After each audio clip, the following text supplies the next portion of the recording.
Jack, how you doing? I'm good. How are you, Andrew? I'm good, thanks. Thanks for agreeing to do the podcast. Oh, absolutely. Happy to be on. Super. So tell me, we're just going to get straight into it. Tell me your company name and what you guys do. So our company name is TRU Inc., and our first product is True Energy. We're trying to create innovative nutrition for athletes. So our first product line, as I said, True Energy, is a green tea caffeinated, honey sweetened sports shot infused with vitamins, electrolytes, and antioxidants. So it's basically a synthesis of the gels and the energy shots you see, like 5 Hour Energy. Okay.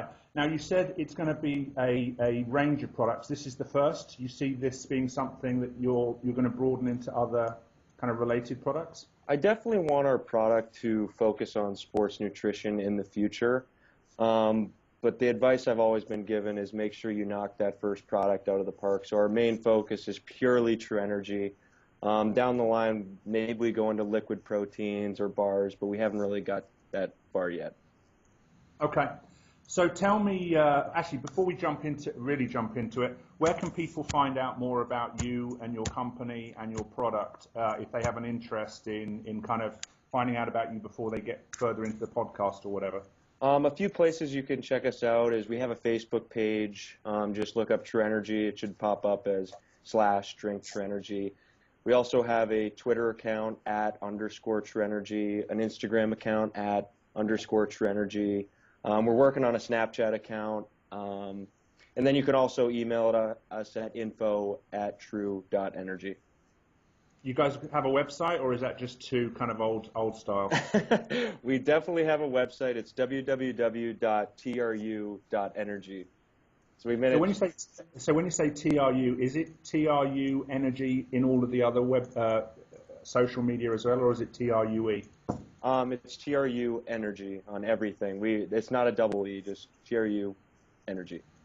TRU Energy on Facebook, Twitter, kind of Instagram, the old-fashioned web, Instagram, and you're even going to go Snapchat. We're trying to work on that now. Yeah. Okay, Apparently, cool. That's what all the younger guys are doing. I'm trying to figure it out still.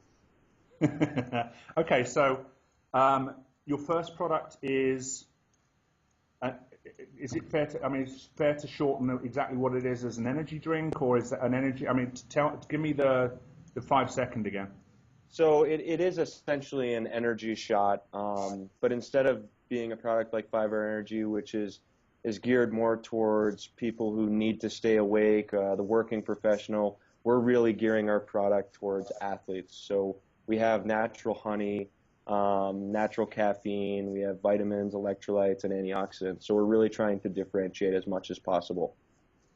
So I guess the first question I'd be asking if I was listening to your story for the first time is, why does somebody need a different kind of energy drink, and why sports people in particular?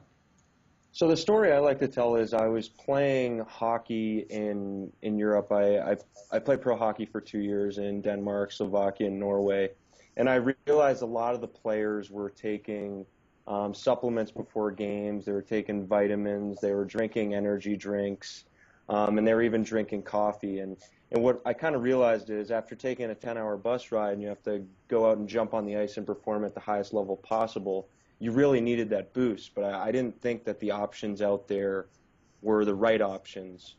So I found that tea... Sorry, why not? So a lot of the products out there have synthetic caffeine, synthetic sweeteners like sucralose, and then I did a survey of a lot of these athletes I played with, whether they were hockey players or pro tennis players I met over the years, and none of them really wanted to put these traditional sweeteners in their bodies. That's why when you turn on ESPN, typically these pro athletes are either making their own sort of sports drinks without labels, or they're watering down their Gatorades. And they're watering them down because they don't want all those added sugars, they don't want those added calories, they just want the electrolytes and a little boost. That's why we started recreating and creating True Energy. Okay, so, and why should a non-sports person, why should somebody who's interested in sports but they're not necessarily playing at the highest levels, why should they they care? The same reasons, or? Same exact reason. So there's a major trend towards people working out more, eating healthier, eating more natural. So we want to go along with those trends, and instead of giving synthetic caffeine, give green tea caffeine. Instead of giving sucralose and loads of sugars, give us a finite amount of sugar from honey. And then instead of taking loads of vitamins, or in a certain particular example, there's 8,333% of B12 in a certain energy shot, we're giving 100% of B12. That way, we're not really believers in more is better. We're believers in natural is better. Okay, so same results, better results, different results? So we've gone through 2 formulations so far. The first one was just a vitamin shot. Then the second one had the vitamins, the electrolytes, and the antioxidants. And the third one we're doing is we're making sure it tastes great. And we've given them to marathon runners, we've given them to former Olympians, and they all say that the product itself really does work. They feel a boost, they feel a clarity of vision. And the nice thing is we also have less caffeine. So there's products out there that have 250 milligrams, and our head of R&D found that 100 milligrams is where you'll reach a focus point, yet you're less inclined to get the jitters or a crash. Okay, so, but does it last as long if it's less caffeine? We still have to do more research and more studies behind it, but a lot of people that drink caffeine and have done research on green tea caffeine have found that the antioxidants within the green tea cause a delayed absorption within your body of the caffeine. So we don't have an exact answer, but we have found that thousands of years of research, because tea's been around forever, these people get a smooth boost as opposed to this extreme boost that a lot of the energy drink products have out there today.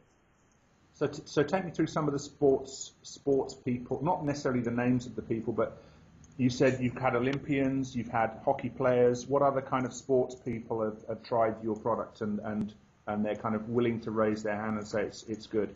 So we only had a specific amount, a gallon of the sample to try, so we only could hand it out to so many people. But we gave it to 2 ultra marathon runners. They were training for a big race, and they found that after running 20 miles, they took our product and ran 10 more. They said that they weren't having cramps. They felt energy even after the 10 miles, and it wasn't too extreme. We also gave it to a former Olympic gymnast. She kind of found that it also produced that same sort of performance that you need without giving too much of the jitters and things like that. We gave it to a pro hockey player who said they had a clarity of vision after 15 minutes. And the nice thing about it is we haven't really seen any major side effects. So when you end up dealing with other products that have those thousands of percents of vitamins or those 200 to 300 milligrams of caffeine, you end up either getting the jitters, an upset stomach, you end up getting a crash. And because we're giving real numbers with real ingredients, there's less side effects and just so many positive outcomes. Okay. So here you are, you're in your ice hockey stuff, you're running around with your curb stick, punching people in the face and having a good time as an ice hockey player. And you have this, aha moment that there needs to be a kind of a better product for fellow ice hockey players. Is that how it happened, or was there another story in terms of how you had your aha moment? Well, there was a few aha moments. I was actually in the off season sitting on a beach thinking, oh, packaging design, it's so consistent. Like, why doesn't someone really innovate and change the game? So if you look at the liquor industry, all the mini liquor bottles are the same design. If you look at the energy shot market, all the energy shots are the same design. If you see this across multiple industries, and I was like, why not create something so different that regardless of what the product is inside, people are going to say, well, what is that? So that was my first aha moment. I was like, packaging is huge. So I've sat on numerous beaches and I've never had an aha moment in terms of packaging. So I'm just wondering where this is coming from. Okay, I was hanging out on the beach. I was with my family. my mom had this cool bottle, and I was like, why not have a rectangular prism-like design with the same sort of function, smaller, more concentrated? And that's kind of where the aha moment came. It wasn't like some God came down to me on the beach and told me this is what you need to do. But I did have an aha moment there, and I did have another aha moment when I'm sitting in the locker room just seeing these guys carrying around briefcases of vitamins or drinking these extreme energy shots, and you're sitting around elite athletes, and I'm like, what are these guys doing? Because everyone's come to realize there's more of a trend towards athletes eating better. So there was something in the Wall Street Journal recently explaining how these big marathon races are no longer satisfied with supplying Gatorade. They're looking at alternative products that are either more natural or organic or more functional.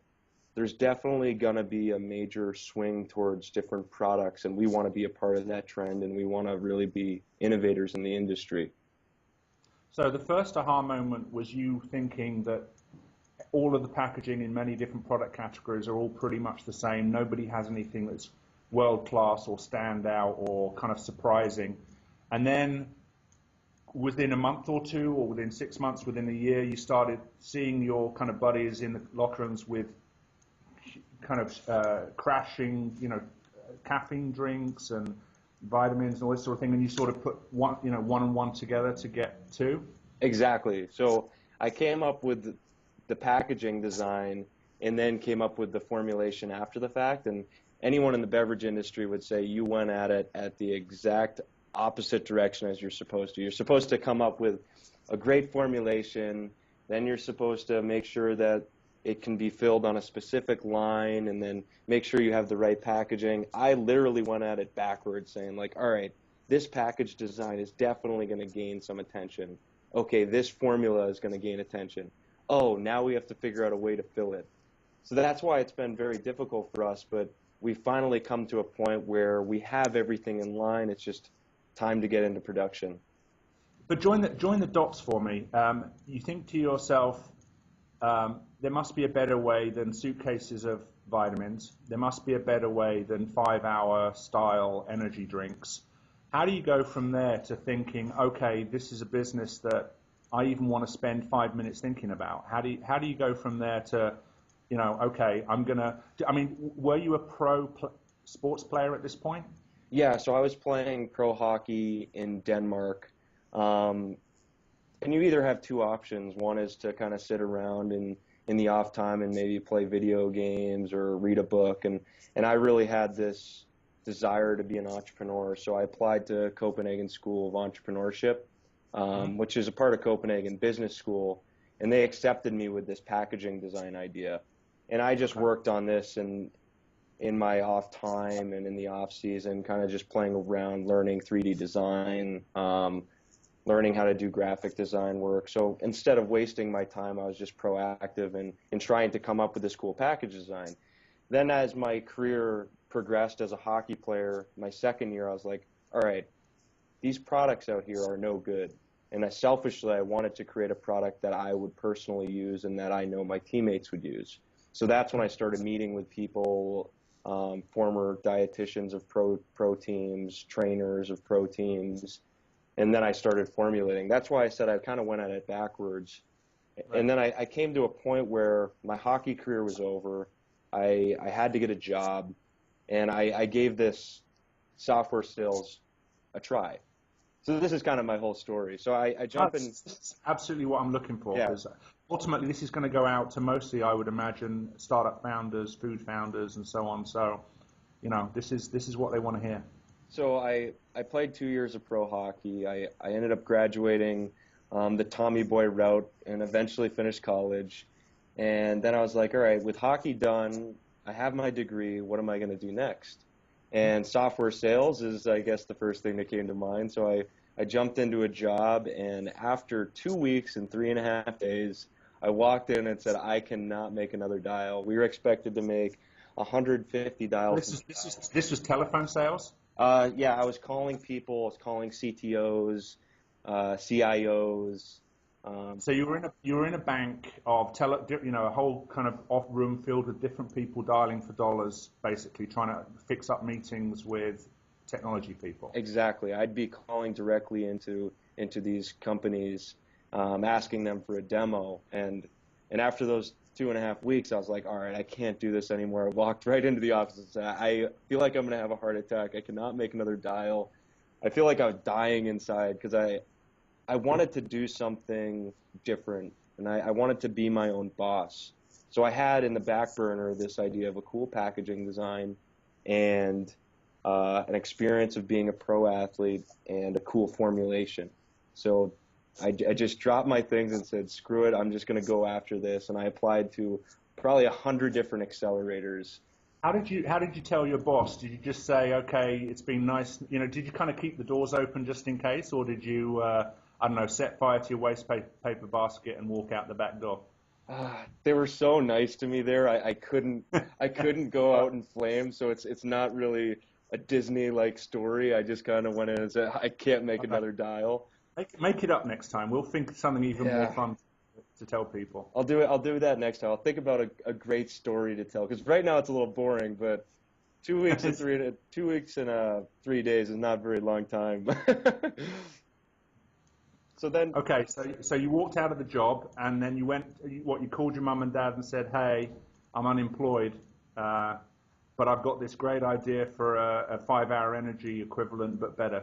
well, like most entrepreneurs, I was still living at home at the time, so the conversation did not have to be had over the phone.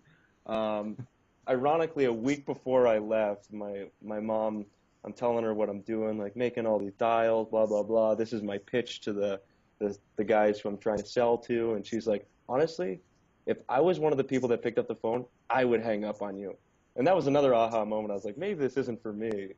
So I came back and told everyone, like, I'm going to go after this idea I've been really vying for over the last couple of years part-time. I'm going to take it full-time. So I ended up working and trying to apply to all these accelerators through Angel, List, F6S, Gust, like any kind of way to get in. I applied to probably 100 accelerators, and every single one of them was like, you have to bring on a co-founder. Like, no one wants to invest in one person. So then I called one of my best buddies from high school who had started a chemical adhesives company, Robert Avakian. I was like, Robert, you got to help me out, man. No one's accepting me. I know you have startup experience. I know we're kind of like different minds, and we could balance each other out. And he was like, all right, I'm in. So we got into the next accelerator called Startup 52, which was a pilot accelerator, and we had to pick up our things and move to New York City. And we were living in Harlem, kind of just doing the whole sleep on couch thing, and working to make sure our business has the best opportunity to succeed. We did that. How are you covering the financial side? So I still had money saved up from pro hockey, as well as doing some side jobs for, I coached tennis as well, and the 2 weeks of pay that I got. So I had some money. That's cool. And Robert had some money from his startup, so we just went at it, and we ended up probably working 18 hours a day, just sleeping on the couch, and then going right back at it 7 days a week. And that was an awesome experience, but we wanted to get into the second level of accelerators, so I had actually applied to FoodX, didn't get in, and then I brought on the co-founder, I brought on another business partner in Ryan Foss-Skiftesvik. Robert was a Division I crew guy. Ryan played at IMG Academy for soccer, so that we all had similar mindsets, and we all wanted to have this new product because selfishly we wanted a product like this as athletes. So then I got a call from FoodX, and they were like, hey, would you be interested in an interview? And I was like, yeah, of course. And at this point we had an investor interested, so we kind of went into the meeting like, what the hell, let's see what happens. And we met with Shen Tong and Joe Foxton, and they were unbelievable. And I think the fact that we had another option, we went in the meeting a little confident and cocky, and it probably worked out for the best for us. And then we got accepted, and FoodX was probably the greatest opportunity I've had as an entrepreneur thus far. And it really gave us an opportunity to push this forward. And now we have investment, and now we're going into production. Awesome. So let's just back up very, very quickly. The people you chose as your teammates, why those guys? I mean, by this point, you've probably got a personal network of a couple of hundred people or more, probably quite a few good friends, close friends. I'm interested from a founding perspective in what made you choose those guys in particular. What were you looking for, and how did that? Were you looking for people that complemented you, or were different from you, the same as you? You know, what was the thought process? So, as most entrepreneurs know, in order to be an entrepreneur, you have to be absolutely crazy, because the odds are stacked up against you. You end up working 18 hours a day and you don't get paid a dime. So I knew I had to find someone with a similar mindset as me, but someone who also brought different skills to the team. So there's a lot of people that you can cut off right from there, because you know they're much happier with a finance job making $70K a year as opposed to sleeping on couches. Mm-hmm. So Robert Avakian had the startup experience. He knew what he was getting himself into. He brought a different skill set than me, and I also have known him since high school. And I didn't want to necessarily bring on someone who was my best friend. I wanted to bring someone on who I was very friendly with and had a lot of respect for. That way we could have those serious conversations that are tough to have, and we can also spend 24 hours together, sort of thing. So he was actually the first person that came to mind, and I lucked out, and he jumped on board. Then the other guy, Ryan Foss, is well, jumping back to Robert. Like Robert, he also was a former athlete, and I wanted to create a team of athletes that really wanted a product like this. I want people who are passionate about what we're trying to do, because if you don't have a passion for it, then it's just going to fall short. So then Ryan Foss-Giftisvik was really the next guy, and we met him at another beverage startup launch. He was helping that company out, and we kind of expressed to him like, hey, this is what we're doing. We'd love some advice, see what he thought. And we met with him at a cafe, and he loved the idea, and he immediately wanted to jump on board. And to us, that was great because he had a passion for the product. He was a former soccer player, like I had mentioned. So really it just comes from getting people that are passionate about what you're trying to do, and people who work hard. And it's also nice to constantly build up that network of people. So Robert knows different people than I know. Ryan knows different people. And then we bring our three minds together, and we have a much more prominent company that has a better opportunity for success than just me by myself. Like, I have no regrets with either of those guys. And actually, our head of R&D, I played pro hockey with. He has a food science degree. And all the pieces just ended up falling into place. So do you guys always agree about everything? Absolutely not. No chance. Me and Robert disagree on design stuff. And originally we were kind of all doing the same jobs. And then we had to decide, all right, this is what I'm doing, this is what you're doing. And that solved pretty much all the problems.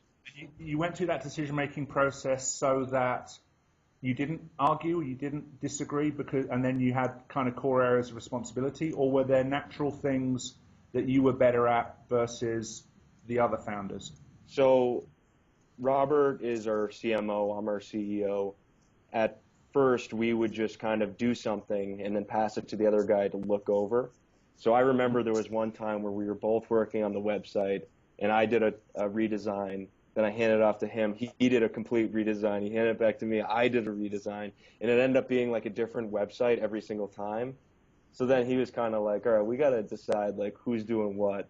And we decided, all right, Robert's going to do the website, and then I'll just look it over for minor errors, and I will do other things like graphic design, and then he'll look it over for errors. So it's not necessarily like now he's the boss of the website, and then I'm the boss of this, and then we just help each other out. before it was everyone was doing everything, and that was terrible. So then the same holds true with Ryan. Now he controls certain things, like he's handling projections, and I'll just look them over, but I won't do like a rework of everything because then it wastes time. So delegation's been huge. And so how are you resolving conflict when somebody has a different point of view about something and you're both really pretty adamant about it? How do you figure out how to move forward and not just sort of not make a decision at all? That's tough to say. Like in the end, I'm the CEO, so I will make a final decision if it comes to that. But it's also nice to have three people. So if we bring it up to a vote and say, hey, what did you guys think? If they outvote me, then that's the case. But if we all have different ideas, then I'll just make that decision. But normally it ends up being either we all agree or two of us agree, and that makes it easy. Okay. So tell me where True Energy is going. Where do if let's say all of the stars line up exactly as you want them to, where is Jack and team and True Energy in, say, 3 years? So that's a tough question. That would be really nice. Well, I guarantee you're going to have 3 years is going to happen in the next 3 years. That is the one definite thing in this whole scenario. Yes, so our go-to market strategy is to get into places like Equinox, SoulCycle, Flywheel, Peloton, CrossFit. So in a perfect world, 3 years from now, I'd like some elite athletes to be able to walk into any of these major gyms and find our product and take it before they work out. I hope that we can establish some sort of foothold in these places within the next 2 years. And then maybe by year 3, we start bringing out other products like I had mentioned. But I haven't really thought about the other products too much. But for just True Energy in general, like 3 years from now, I can see it being a national product being sold at places like GNC, Vitamin Shop, even supermarkets that are considered of higher quality like a Whole Foods or a Wegmans. We definitely have certain targets that we need to hit. But in the end, I just see us being an elite performance product that's in these high-end retail outlets. I was going to say that there's multiple ways you can take your brand. If, assuming success, assuming over the next year or two, everyone starts to know the True Energy brand, there's multiple ways you can kind of spin it out and produce other products related. Obviously, your guide should be what your consumers are telling you they want. Right? Exactly. So how are you kind of keeping your relationship with the pro athletes and so on? I know you come from that community, but how are you making sure that you keep your relationship with your heritage?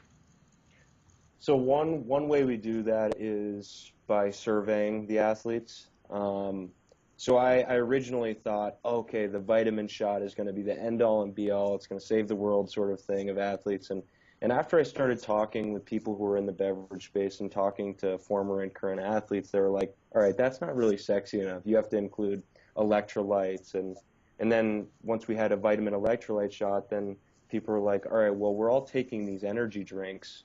Why not make a healthy version of it?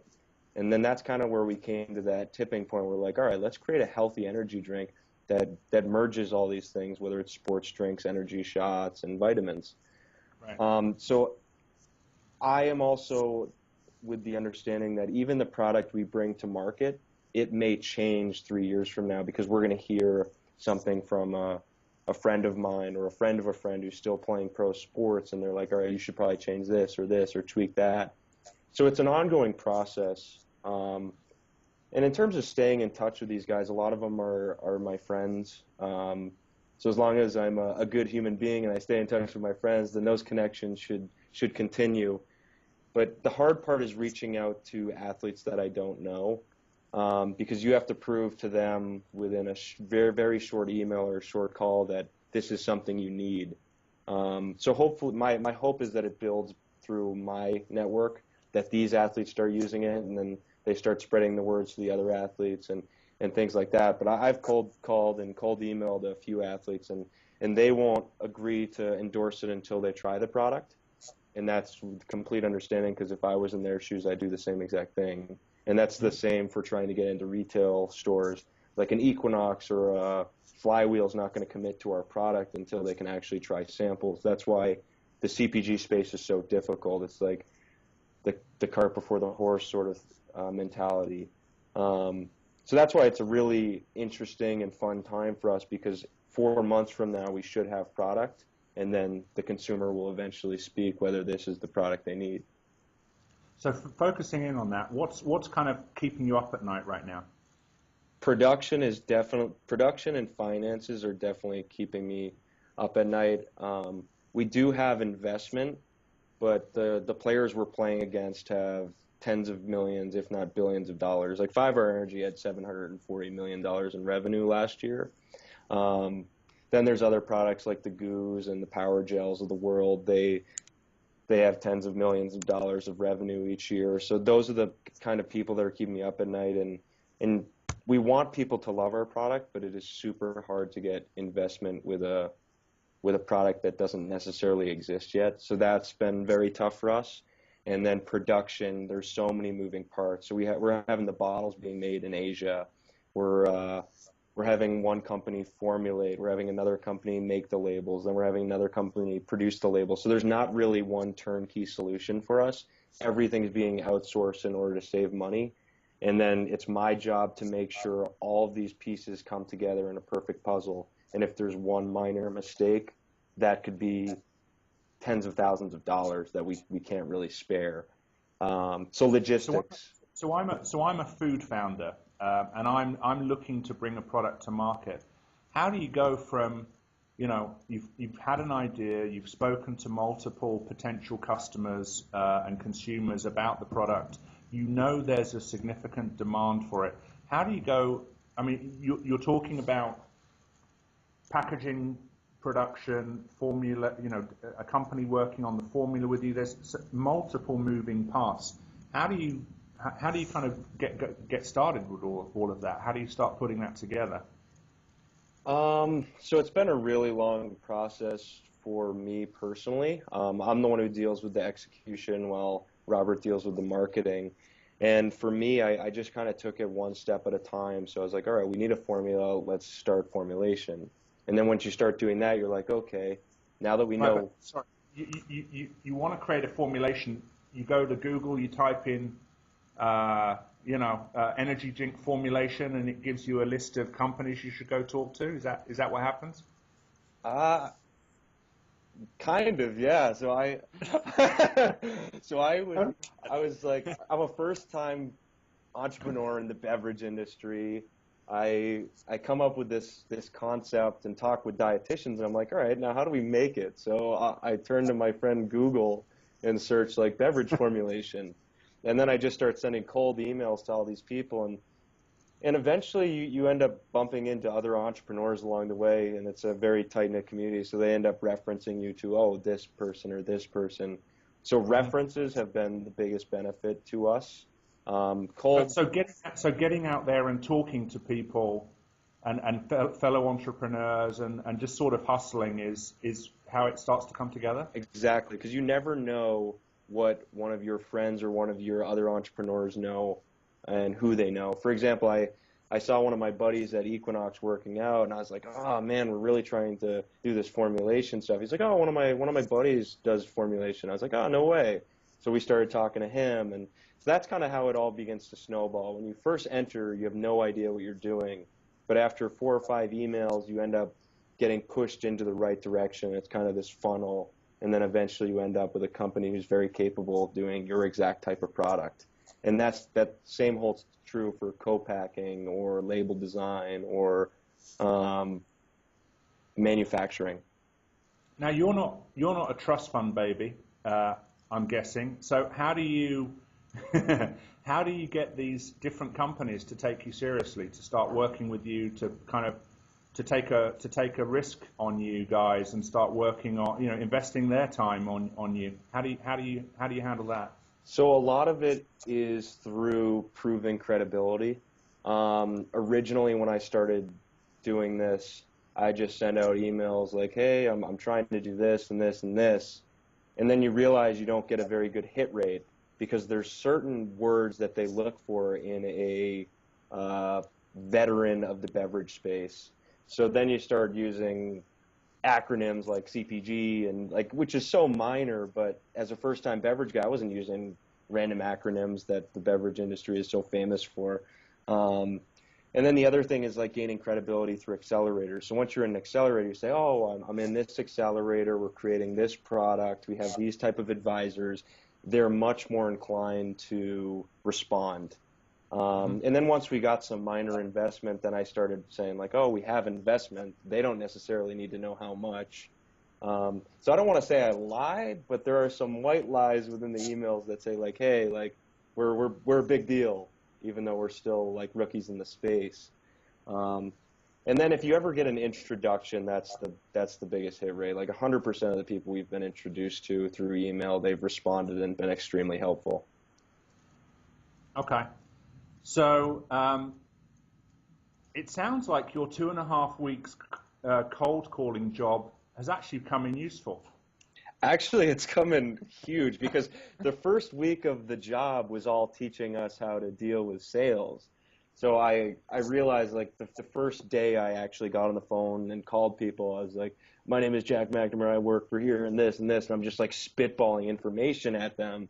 And I've got numerous answers like, take me off your list. I don't want to ever hear from you again. Where'd you get my number? And that's when you eventually learn, even though they teach you this from day one, you have to be a normal human being. So now when I talk to people, it's more be personal, like, hey, how's the family doing, blah, blah, blah. And then they eventually ask, so like, oh, so what's the deal? And then they become interested in your product. So first thing of cold calling or sales is be a normal human being because people don't want to talk to robots. And also ask questions and talk about them. Don't just try and force something down their throat because no one buys.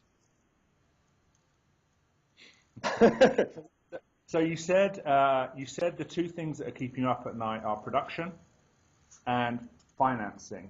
As an entrepreneur, how are you dealing, or how have you dealt with, and how are you dealing with the whole financing piece? So we're not necessarily sweating yet, just because we do have money in the bank, so to speak. And that's from Pro Sports, or no, that's investment. So we do have the investment from FoodX. We do have a really minor investment from someone outside. And then we also did a Kickstarter campaign, and because of that, we had $22,000 in investment. Nice. So we do have some money keeping us afloat, but a lot of other beverages in the space are doing $1 to $5 million rounds where we're dealing with less than $100,000. That makes it really tough, and that's why logistically it makes it even tougher because we're outsourcing to less expensive people that can still do a killer job, but we're not keeping it all in one place. Do you think you can get it done for 100K when other people have $1 million? Well, we have much less than 100K, but I truly believe we can because our network is really strong, whether it's the network of young entrepreneurs, the network of FoodX, the network of SOSV, the network of pro athletes or college athletes that we're all a part of. So that's the nice thing is since we're such a young company and everyone within our company is very young, we're still very connected with the college community and also connected with the young athletes that are coming up. So that's been hugely beneficial. So if we started this company when we were 40 or 50, it may have been a little more difficult to tap into the younger network, the younger demographic. So essentially what I'm saying is our demographic is us. Like we're trying to create a product for us, which makes it a lot easier. Mm-hmm. Where did you go to college, out of interest?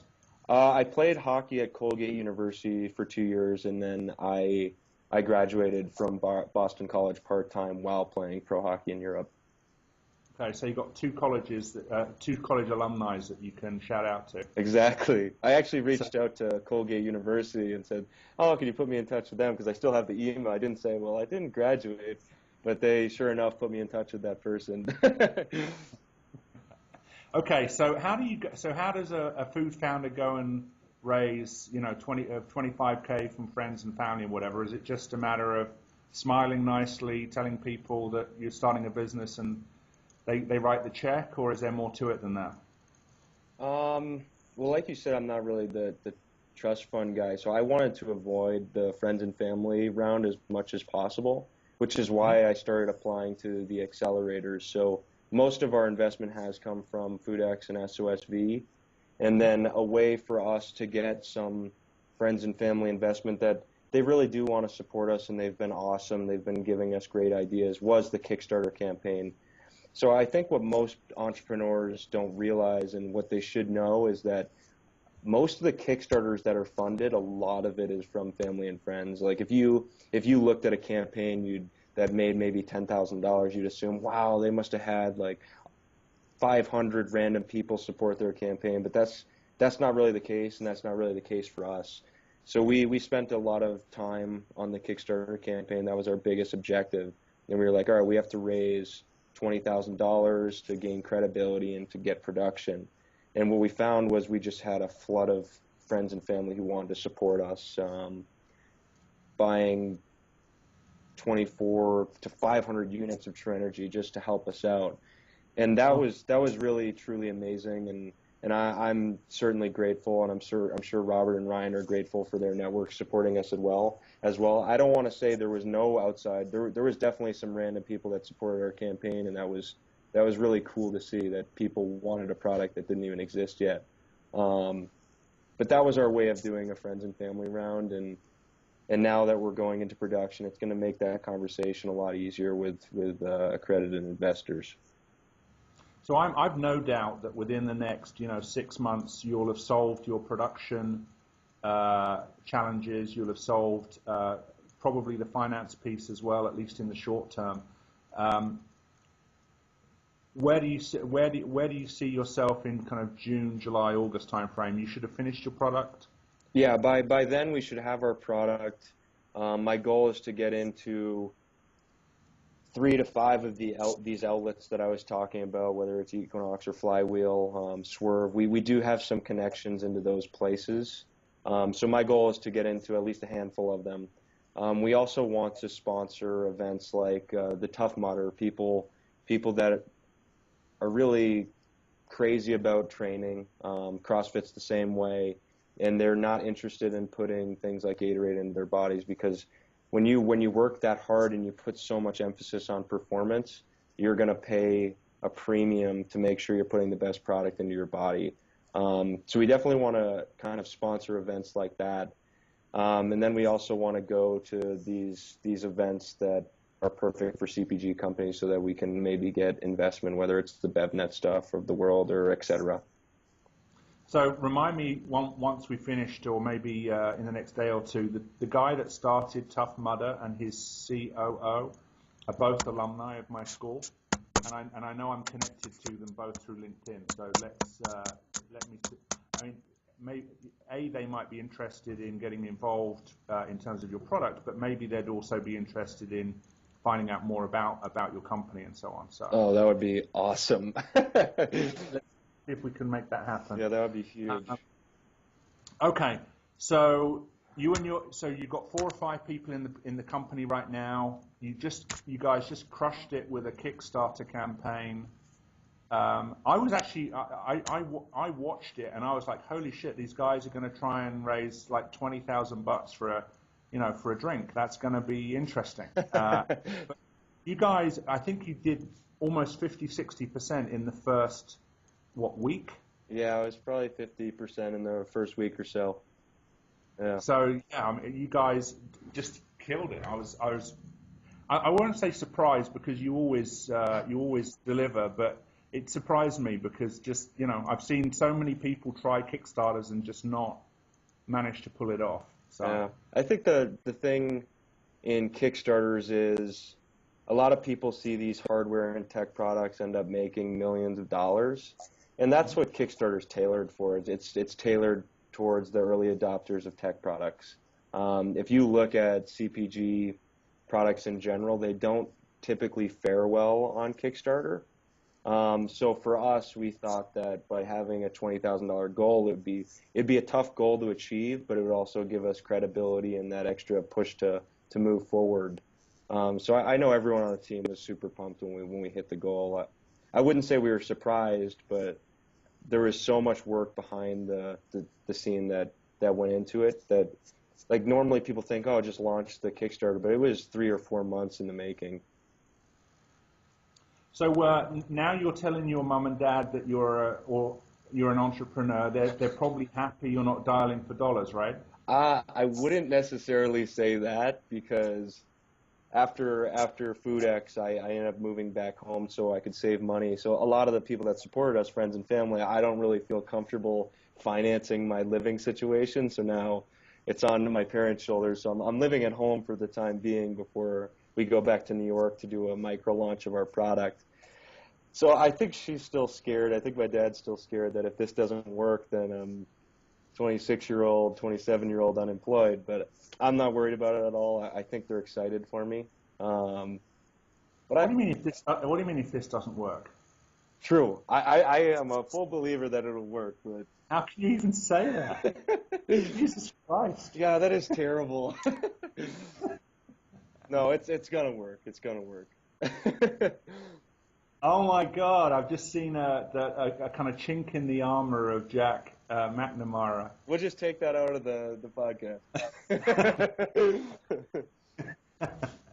All right. So you're human. I like that. That's good. All right.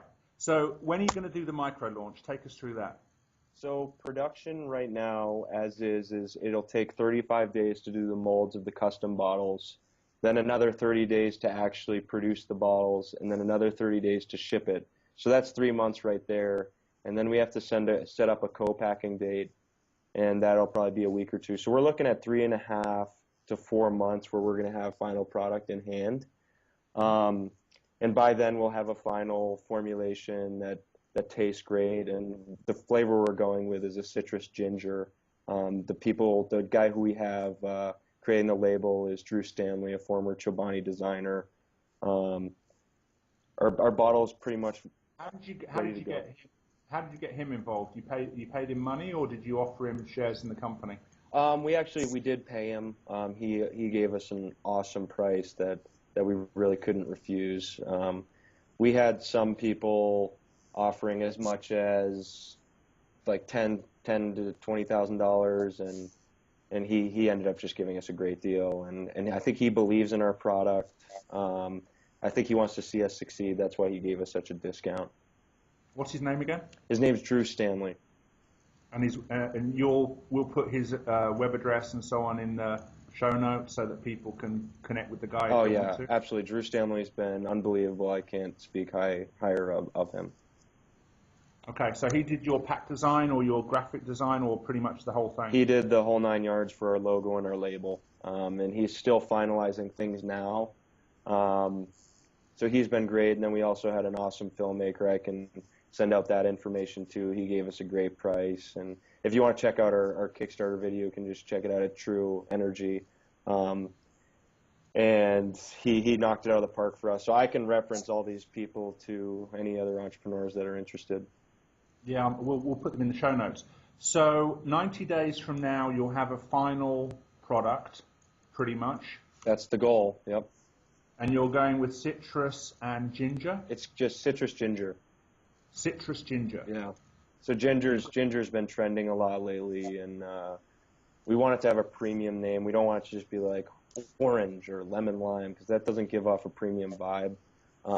So we really want it to be in line with these new pressed juices and things like that, and have a cool name and a unique taste. And what's the price point going to be? So to give you a reference, 5 Hour Energy sells normally at around $2.99, but it can be sold as high as $4 or $5. We do want to be at a higher price point than them because we do want to establish ourselves as a premium. So we're looking at more like a $3.99 MSRP. But that can still change within the next couple of months. Okay, so $3.99 MSRP, a better quality product, no jitters, less, no crash, healthier, electrolytes, vitamins, and what was the other thing? Antioxidants. Antioxidants. Okay. All right, so that's 90 days. How are you going to go from there to putting it in the hands of people? Because I'm wondering about if you're going to sell it through gyms and various other places like that, they may have a 6-month cycle in terms of looking at your product, figuring out whether they want to stock it, placing orders, setting you guys up in their systems and so on. So that could be another 6 months before you can actually be on the shelf of anywhere, right? Yeah, that's true. The one thing I will say is that we've been networking. So it's not like we're going to cold call the CEO of Equinox when product arrives. We're already beginning to make those connections now, so at least they know about our product. That way we don't go in there cold. We send them, because normally you have to give them a free 12-pack, for example. That way they see if the product sells, and then you move from there. That's why, like I said, CPG is so hard, so expensive, so difficult, because you have to wait till you actually have final product to see if it will sell. So we're firm believers that it's going to fly off the shelves, but people aren't going to take our word for it. So they're going to actually want to test the product and see if it sells. So if they sell out immediately, then they're going to make an order. The 6-month sell cycles, that will be difficult for us. But right now we've already pre-sold over 2,000 units of True Energy through the Kickstarter campaign. So I have an obligation to get them that product within the next 4 months. And I'm just trying to make sure that I have as many hot leads as possible. That way we can get into that handful of retail outlets. Do you know if any of the people who placed an order through Kickstarter are potential customers? I mean, oh yeah, they're not just individuals, but are there anyone did anyone place orders who could end up being an ongoing customer? Yeah, for sure. So we don't just want to go into gyms. Like a secondary outlet we see is finance or startup communities. So a lot of these places have pantries. So perfect world, we'd like to be in Google's pantry, HubSpot's pantry, Goldman Sachs, Fidelity's pantry, because these companies are considered premium companies. And they're going to want to give their employees premium products so that they have energy throughout the day, and that way they're producing and making as much money for the company as possible. So first and foremost, we're going with athletes, but there's also a whole secondary market for elite finance and working class, working professionals. So some of the people that have purchased the wholesale reward on our Kickstarter campaign, they're probably going to bring them into their office and see what kind of response they get. We also had a gym that ordered a wholesale pack, so we'll see what kind of response they get at their gym. It's called Teammates Fitness in Wellesley, Mass. Then we also had a distributor that purchased 100 units just to see if this is a product they want to do. And it's actually a distributor in Singapore. They saw our Kickstarter campaign and they're like, we would love to distribute in Asia. And we're like, all right, awesome, sounds good. And they want exclusive distribution rights and all this stuff. So I was like, all right. So they purchased some product as well. So we're getting a lot of leads through the Kickstarter, and we'll just see what happens. Now, given that you've got experience putting the different pieces together of the product, I'm guessing you can use that experience to create a version in Asia, so you're not shipping from the United States to Asia, which would be insane. Mm-hmm. You're actually manufacturing an equivalent product out there if you ultimately decide to kind of launch into Singapore and some other places. Yeah, right now for us, any co-packer you use will likely have fixed costs because our bottle design is custom, and to run it through the lines, you're going to have to make adjustments. So based on our finances, we only can choose one co-packer for now. But like I said, we already have the bottler, the guy who's making the bottles in Asia. So that's half the battle right there. We also have someone who can create the labels in Asia as well. The only hard part would be finding a co-packer, but I know co-packers in Europe and things like that, so it shouldn't be that hard of a transition. Now, how are you going to be offering people the ability to purchase directly from you? In other words, obviously there's that 6 months delay potentially with these gyms and so on. If people love your product, want to kind of continue buying your product, are they going to be able to buy it directly? Absolutely. So in our research, we found that of the energy shots that are being sold, it was like 40% were actually being sold online, because buying at a more of a wholesale price, the price point's pretty high. So we do have a store on our website. We closed it to the public just because we're not selling yet. But as soon as we get the product, we're going to launch our store on our website. We're going to do a little bit of a website rework as well. That way it'll make it really simple and easy for people to order directly online. Because we know that there'll be a lot of consumers out there, whether we had one Kickstarter purchaser who said, hey, like, it's great and everything, I want to buy, but what happens when the Kickstarter's over? Will I be able to re-up? And I was like, absolutely, we're going to open up a store online, you're going to be able to purchase. And maybe a kind of monthly subscription where they get X number of bottles shipped a month so that they've got a supply? Yeah, that would be another really cool option that we're looking into. Because ideally we want consumers to come and customers to come back every single month, or on an ongoing basis. Because I think it's actually the 5-Hour Energy guy said you can get someone to try a product once, but you can never trick them again, because they're going to have to love the taste of your product. Packaging will bring you to that first customer, but beyond that, you need to make sure you have a kick-butt product. So I'm guessing you need more than one flavor. You're going to need a citrus ginger plus XYZ, because otherwise people are going to get bored of taking the same. That's true. We have done some surveys of our Kickstarter supporters asking, like, hey, what kind of flavors would you like to see in the future? Right now, we just need to make sure we get everything down in terms of executing one product. And then once we do that, it's actually relatively easy to add another flavor to the line, because the base formula will stay the same. They would just need to reformulate the flavor, and then we'd just have to change the colors and the name on the label. It's not too hard of a process, but we'd have to do bigger orders. So these co-packers have minimum runs of, let's say, 50,000 units, and if you want to do another SKU and another flavor, you're probably going to have to order around 100,000 units. So that's another issue. Okay, so first order needs to be at least what? We've had options as low as 15,000 units, but with a custom bottle and this really unique flavor and formula, we only have a couple options right now, and one of the minimum runs is 50,000 units, and another one is 100,000 units. Okay. All right. So I've spent exactly an hour with you, and I know that you wanted to give us an hour. I'm going to kind of wrap it up in a few minutes.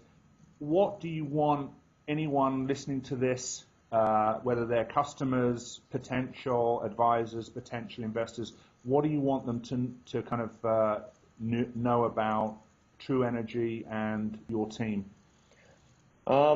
I guess the biggest thing is, it's so cliche, is like our team works harder than anyone. So, for instance, with Bobby Avakian, he was working an insane amount, sleeping on a couch for essentially 5 months straight. You hear all these stories in tech about other entrepreneurs that did that, like Elon Musk and things like that, but you wouldn't necessarily hear that same story in the CPG market. And like, our team won't let this die. So even if we ran out of funds and we all ended up getting full-time jobs, we're still going to try and push forward and eventually make a final product. So this company will never die. It's just a matter of how long it's going to take to execute it. And I'm sure we'll continue to make mistakes, but that's all a part of the learning process, and eventually we're going to go to market with a pretty awesome product. And we're also a team of athletes creating a product for athletes, so we know exactly who and what we're trying to sell. Okay. Well, as a graduate of FoodX, we need to make sure that you guys can focus full time on this and make it successful. Where do people, again, just kind of giving them one more opportunity, where do people find out about you, about TRU Energy, about your products, and where can they reach out to kind of either follow you, connect with you, talk with you, whatever they want to do? Well, first and foremost, my email is wide open. Anyone can email me at jack@tru.energy. I also have a Twitter account @_Jack McNamara. And then the same holds true for all our accounts. We always respond, whether it's through Instagram or Twitter, which is @_TrueEnergy. Our Facebook account, info@tru.energy. We have a lot of different ways for people to reach out to us, and if they're interested in being a potential advisor, investor, or joining our company in one way, shape, or form, we're always interested to having that phone call. And even if people have feedback for a new product line, a new flavor, we're always happy to hear from people, and we're always going to get back to them. Now, promise me that for the next 12 months at least, you will not take any kind of speaking engagements or advisory kind of engagements to help other people launch new beverage products. I mean, obviously, you've got a phenomenal amount of experience in the last 12 to 18 months around that, but you need to dedicate it to True Energy, right? That is right. All right, man. Yeah, you never know. You're scaring me that you're keeping your options open, dude. The best entrepreneurs always keep their options open. True. All right, I'm gonna wrap this one up in a few more minutes. Thanks a lot, Jack. I appreciate it. I'm sure anyone listening is appreciated your honesty, your frankness. If they want to contact you, you've given them ample ways of contacting you, both at the beginning and at the end of the podcast. So again, thank you for your time today, Jack. Thank you very much, Andrew, for having me on. It's always a pleasure.